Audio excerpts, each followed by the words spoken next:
Voltamos aqui com a programação da nossa arena. Lembrando a todos que nós estamos preparando uma surpresa aí para o jogo. Passar o jogo do Brasil aqui na nossa arena da Copa. Um oferecimento aí da Ásia e da Sul Metais. Vamos ter aqui surpresas na hora do jogo. Vamos ter bebida. A Brassi vai oferecer para a gente aqui uma surpresa. Então convido a todos, no horário do jogo, nós vamos apresentar primeiro o Suíça e Canadá e depois temos o jogo do Brasil às 7 com surpresa aqui no nosso espaço, tá? Tá todo mundo convidado e eu aproveito aqui para voltar nas nossas conversas. Estou recebendo aqui o Chai. Chai lidera o desenvolvimento, né? A inovação dentro da Sul Metais, colaborador, patrocinador aqui do nosso espaço Copa. Queria agradecer vocês primeiro pelo apoio de sempre, pela colaboração e pela presença aqui para falar com a gente. Legal, a gente que agradece a parceria de sempre. Obrigado, Chai. Bem, o tema da nossa conversa de hoje aqui com a Sul Metais e com o Chai é falar sobre a imagem do shopping center, né? A Sul Metais hoje é um grande parceiro da Ásia, é um grande player no mercado, desenvolvendo vários projetos aí de fachada, revestimentos internos, externos. Colaborou com a gente aqui no projeto da nossa praça conceito aqui da Expo Shopping. E eu queria falar como a arquitetura pode se transformar na identidade, né? E mudar a percepção do shopping center na cidade, né? Nós estamos falando sobre desenvolvimento urbano, sobre cidade, mas por trás nós não podemos esquecer os aspectos importantes de um shopping center e a representatividade que tem a fachada na comunicação com a cidade, né? A fachada é muito mais do que o envelope desse edifício, né? É uma expressão da marca do empreendimento, do posicionamento, de como ele se posiciona, de como ele se comunica com as pessoas, em que escala, né? Qual é a linguagem, né? Qual é o tom que ele se comunica com a cidade. E a fachada faz um papel muito importante aí, né? É muito crescente a competição e a competitividade entre os centros comerciais, principalmente em grandes centros urbanos. E esses empreendimentos que cada vez são mais complexos, né? Com muitos usos, a fachada tem um papel importante. Mais do que tecnicamente, mas como imagem, né? Como representatividade. E eu queria falar um pouco sobre isso hoje, Chai. A gente já falou, né, em outras edições sobre a questão técnica das fachadas, mas eu queria um pouco trazer hoje esse assunto. E eu queria começar com um tema, queria que você falasse um pouco qual a sua opinião sobre o papel da fachada na construção da identidade de um shopping center urbano hoje. Legal. Bom, para mim a fachada ela é o primeiro marketing que acontece entre um possível usuário, né, um possível frequentador daquele ambiente. Ela passa a percepção para aquele observador da complexidade daquele lugar. Então, se é um lugar com uma pegada mais popular ou mais premium, se aquele ambiente está preparado para receber ele em todos os momentos que ele precisa, né? Porque eu penso assim, hoje a gente aqui, principalmente em São Paulo, que é uma metrópole grande, a gente tem alguns shoppings que, por terem sido construídos há muito tempo, estão com características mais envelhecidas, se eu posso chamar assim, ou desatualizadas, né? E eu percebo que os shoppings que fazem retrofits de fachada, promovem ali uma reciclagem, né, da sua identidade, eles conseguem não só atrair mais público, mas eles também conseguem, com essa mudança, com essa reciclagem, adquirir novas características, né? Eu tenho visto muito, eu sou frequentador de alguns shoppings, então eu vejo muito agora o pessoal indo com pet, famílias inteiras, porque antigamente você ia no shopping para fazer uma compra, para assistir um filme no cinema, e hoje virou um ambiente para frequentar, né? Para se habituar ali. Tem shoppings que tem coworkings, né? Com essa tendência também do home office. Então eu acredito que tem total sentido, né? E e é muito importante que os shoppings se reinventem, né? Você falar sobre reinventar, né? É um assunto que está muito hoje, né? Nós vivemos no Brasil uma renovação, uma reinvenção dos shopping centers, né? Nossos shopping centers no nosso país tem um tempo, né? É uma coisa, esse crescimento do número de shopping centers tem um tempo relativamente curto no nosso país, e nós estamos vivendo uma grande onda de retrofits, né? Lá hoje, dentro do estúdio, a gente está desenvolvendo vários projetos, desenvolvemos projetos importantes juntos. Amanhã também tem um painel especialmente falando sobre essa ideia de resiliência, né? De como o shopping center se atualiza e como o retrofit é importante, né? Como ferramenta de atualização, de posicionamento, de reposicionamento, de adaptação, de aproximar de um certo mercado, de buscar inovar, de buscar se adaptar às mudanças da sociedade. Eu acho que o retrofit é uma ótima ferramenta para isso. Nós fizemos um retrofit importante, eu acho que foi um projeto muito feliz, e esse trabalho foi muito bacana, né, no Shopping da Bahia, junto com a Halos, né, e é um shopping muito importante, muito complexo, onde o posicionamento da fachada foi uma estratégia muito importante, tanto que dentro de todo o plano diretor foi uma das primeiras fases, né? Para posicionar esse empreendimento dentro da cidade, se posicionar com uma nova cara, um novo posicionamento. Então, cada vez mais, o retrofit é uma ferramenta de atualização, né? E principalmente para se atualizar as novas tendências e se atualizar também como a sociedade, né? Você falou do shopping center já não ser mais esse centro de compras e ser muitas coisas, né? Cada vez mais, cada projeto novo a gente encontra um novo uso, uma nova aplicação, né? Para dentro de um centro comercial, né? A gente fala muito da ideia do centro comercial como centralidade urbana. E o retrofit tem esse papel, né? Eu queria que você falasse um pouco sobre essa experiência. Você, claro, do lado técnico, acho que a gente resolveu muito bem, mas como que você vê o resultado, né? Nós estamos, é um projeto que ficou pronto, é uma fachada que tem muito impacto, e principalmente quanto ao posicionamento lá, foi claro a estratégia de posicionamento, de reposicionamento de público, de como a gente conseguiu, né? Eu acho que com muito sucesso esse trabalho que foi feito lá. Queria que você falasse um pouco da sua experiência e da sua percepção desse trabalho lá, porque você hoje trabalha não só em shopping center, né, em muitos outros projetos, mas eu queria que você desse a sua opinião, a sua percepção sobre isso. Legal. Bom, esse projeto foi muito marcante para a gente, né? Nós basicamente desenvolvemos um novo produto que hoje faz parte da linha, que é o SM SunShield, para compor na arquitetura pretendida. Eu vou falar realmente como um observador, né? Vou tirar meu casaco aqui de desenvolvedor de produtos para falar que eu visitei a obra, né? Quando eu estava em período de obra em construção.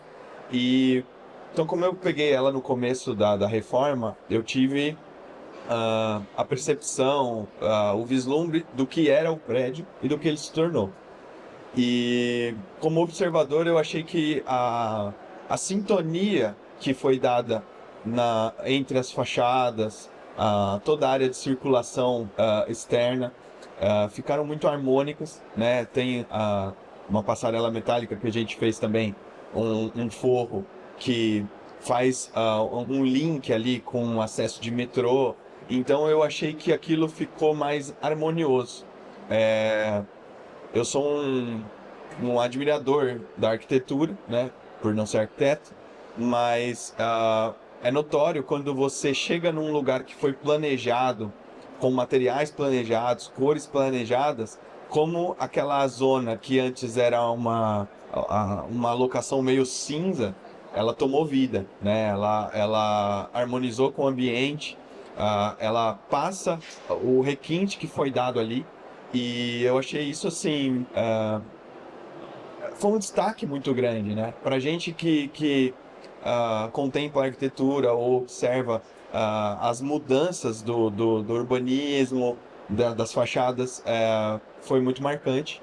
E eu posso falar que o antes e depois ali é uma coisa assim extremamente gritante para o lado positivo, e eu achei a harmonização que foi feita no contexto geral da obra. Legal, te peguei agora dando opinião como arquiteto. Agora quero que você dê sua opinião de engenheiro. Na verdade, sempre o retrofit tem um impacto muito grande, né? Porque sempre o grande desafio é fazer isso com a operação, né? O shopping não para um minuto, né? Esse é o grande desafio. E é sempre um obstáculo de qualquer dos nossos clientes de pensar, e a gente sempre pensa o projeto pelo viés da prática, né? De como a gente vai implantar aquilo para ter o menor impacto, e essa é uma preocupação muito grande. E você viveu isso lá, né? E eu acho que trabalhar com a indústria, a gente trabalhou muito em modulação, né? Trabalhando material para ter essa questão da pré-fabricação, né? Muito importante como uma decisão de sistema. Eu acho que esse trabalho é um exemplo disso. Eu queria que você falasse um pouco dessa agora do lado, né, tirando o chapéu, pondo o chapéu de engenheiro, esse desafio, e até para falar um pouco para o público, né, porque sempre é uma grande dúvida, como que eu faço tudo isso com o shopping funcionando e ele não para um minuto, e como a engenharia está preparada, e como é importante esse planejamento e essa estratégia para fazer o que é bonito ver hoje lá pronto, né? Mas para chegar ali não foi fácil. Não. E é sempre complicado, né? Essa operação de instalação, de mudança, e gera muito impacto para o cliente, que é o grande desafio, o maior medo do shopping center, é como eu vou afetar o dia a dia, a vida do cliente. Esse chapéu fica mais fácil de falar. Fica, né? Sabia.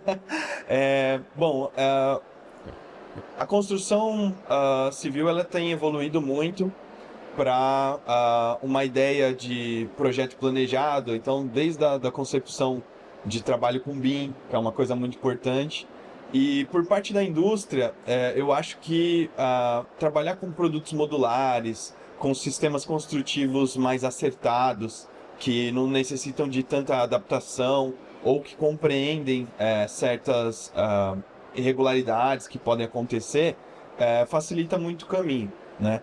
Da parte do shopping lá, eu achei muito racionalizado também, e aí é uma vantagem de se trabalhar com produto modular e alinhada à técnica da execução da obra, porque foram se paralisando trechos da fachada.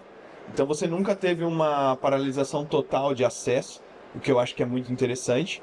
A gente sabe que o ser humano é curioso, então às vezes quando você faz um movimentinho ali é até legal, que o pessoal vai dar uma olhadinha no que está acontecendo, mas por trabalhar com produtos modulares, onde eu posso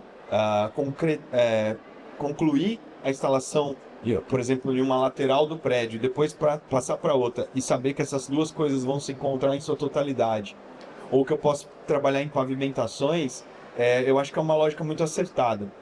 A gente trabalha também, a Sumetais acho que é a única empresa do segmento que tem um setor técnico de projetos. Então a gente alinha muito isso antes também, né? Vem da arquitetura, concepção, a especificação dos produtos. Nós lá trabalhamos com a aplicabilidade, a aplicação do nosso produto já modulado dentro dos padrões que a arquitetura pediu, e a fábrica faz isso acontecer.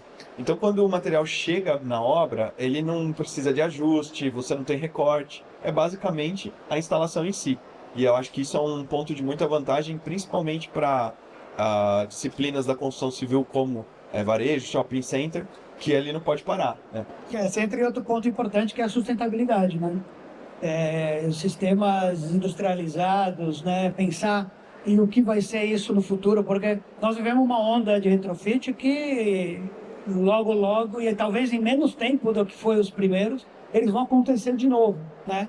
Eu queria saber um pouco como vocês veem isso dentro das Sumetais, como que hoje esse projeto que está sendo construído, como ele pode ser pensado, como ele pode ser reaproveitado. Isso passa dentro do processo? Como que você vê isso? Eu acho que cada vez mais a gente tem que estar preocupado, né, com isso, né, com essas renovações que cada vez vão ser mais curtas, né, gera energia, né, gera um movimento desse mercado, mas gera um impacto, gera uma pegada, né? Como que vocês veem isso lá dentro? Com relação à parte de reaproveitamento, é muito interessante porque Nós hoje já operamos com material metálico que tem uma grande porcentagem de material reciclado, né? O metal, ele é um dos poucos materiais que você aproveita 100%.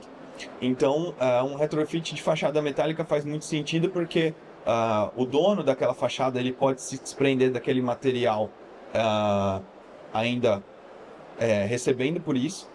Ele pode mandar esse material para reciclagem e quando ele faz a aquisição de um novo, ele pode absorver a mesma estrutura que portou aquele material antigo. E esse é um ponto muito importante do casamento entre arquitetura, técnica e essas mudanças, porque hoje, se você pegar a base dos nossos produtos, por exemplo, a lógica estrutural de suporte desses materiais é basicamente a mesma. Então, para uma reciclagem de fachada, para uma troca total de produto ou de conceito, você ainda tem ali a possibilidade de reaproveitar a estrutura. Então, você não vai ter uma segunda paralisação plena, né?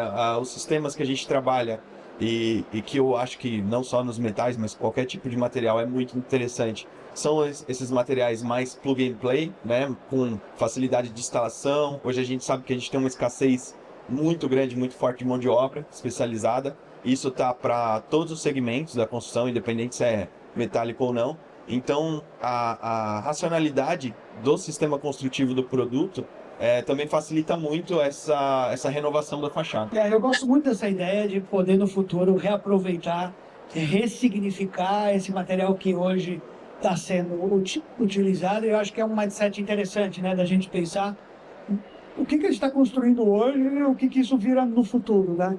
E acho que a escolha do material é essencial nisso, né? Muito bom. Eu queria fechar o nosso papo falando de futuro e falando de tendência, eu acho que é sempre interessante e importante a gente discutir e ouvir opiniões. E eu queria saber, na sua opinião, quais são as tendências de futuro para esse mercado de retrofit, fachadas, sustentabilidade, do que hoje, né, esses projetos transformacionais que a gente vem fazendo, de reposicionamento, de fachada. O que você acha? Qual o futuro disso? O que você vê nos próximos anos? Vocês, a Sul-Metais, a gente trabalhando junto, como que você vê essa tecnologia nos próximos anos? A evolução tecnológica ela não para, né? E é engraçado a gente falar dessa coisa de futuro porque num passado um pouco distante, que foi a pandemia, eu ouvia muito economista ou muitas pessoas do mercado falando que os shoppings iam acabar porque agora você tem a venda online e tudo mais, mas eu entendo que o ser humano ele procura conviver em sociedade, né? E o shopping, eu acho que ele faz parte dessa sociedade. E com relação às tendências, a gente nota que hoje, aí eu tenho que apelar um pouquinho para a parte técnica também, o conceito da fachada metálica, né, fachadas ventiladas, brises em geral, eles hoje, como a gente consegue conformar o metal em diversas formas, ou perfurar, colocar ele em geometrias e cenários, volumetrias diferentes, eu acho que ele virou uma ferramenta muito grande e forte para a arquitetura poder compor. E as tendências do mercado que eu tenho notado é um boom muito forte em painéis microperfurados, né? Porque eles alinham ali tanto a característica de brise com a, né, transparência, translucidez, mas a atenuação da radiação solar, mantém ali uma visibilidade, né, do ambiente também. E você consegue transmitir através dessas perfurações, micharabes, muita linguagem visual que entra no começo da nossa conversa, né? Como é que o usuário vai perceber aquela fachada? E eu acho assim uma ferramenta muito interessante. Então eu vejo que os painéis perfurados são tendência assim. Eu vejo também que tem alguns produtos que estão ganhando forma, que são sistemas dinâmicos, né? A gente desenvolveu recentemente um brise que é cinético. Então quando você contempla ele, toda hora a fachada está diferente. Então eu acho que isso também é um atrativo bastante interessante, né? Agregar técnica, esteticamente e realmente atrair, né, esse usuário para dentro do shopping e para curtir ali a construção. Eu acho que esse trabalho junto entre criação, arquitetura e a indústria, eu já falei isso aqui em outras edições, eu acho que é muito importante, e essa parceria é muito importante, né? Um exemplo é esse espaço que a gente criou aqui, né? Um espaço que a gente está trazendo um conceito para uma ideia antiga, né? Uma ideia nova sobre um conceito antigo, mas que nós conseguimos criar um espaço que praticamente aqui tem, ou seja, dentro de uma feira hoje, né, de qualquer feira, o desperdício é muito grande. Sim. O nosso espaço aqui é grande, um espaço que é muito funcional e praticamente desperdício zero. Tudo aqui é reciclado, as áreas são recicladas, todo esse material aqui da Submetais vai ser utilizado. Então a nossa preocupação aqui com esse espaço hoje que a gente criou para a Expo Shop esse ano, tem muito essa ideia, né? E eu agradeço de novo a participação de vocês, a colaboração, mais um ano aqui junto com a gente. E eu queria encerrar falando um pouco da importância, né, desse trabalho da arquitetura e da indústria na valorização desses ativos de shopping center, da possibilidade que a gente tem de criar, de reposicionar e de criar tendências e de seguir tendências e de adaptar, seja reciclando, reinventando, ressignificando, retrofitando, como a gente queira chamar, esses movimentos de transformação que a gente faz através da arquitetura, mas que afeta direto a vida das pessoas, ou seja no varejo, seja no dia a dia, criando esses espaços. Obrigado, Chay, novamente. Obrigado a todos pela presença. E, bem, obrigado. E amanhã temos mais talks aqui, temos mais nesse espaço nosso. E vamos ter hoje os jogos e mais tarde temos o Brasil aqui. E a gente vai estar aqui acompanhando de novo. Convido a todos para estarem aqui com a gente. E obrigado de novo. Obrigado. Eu que agradeço em nome da Submetais pela parceria e vamos em frente aí. Obrigado a todos.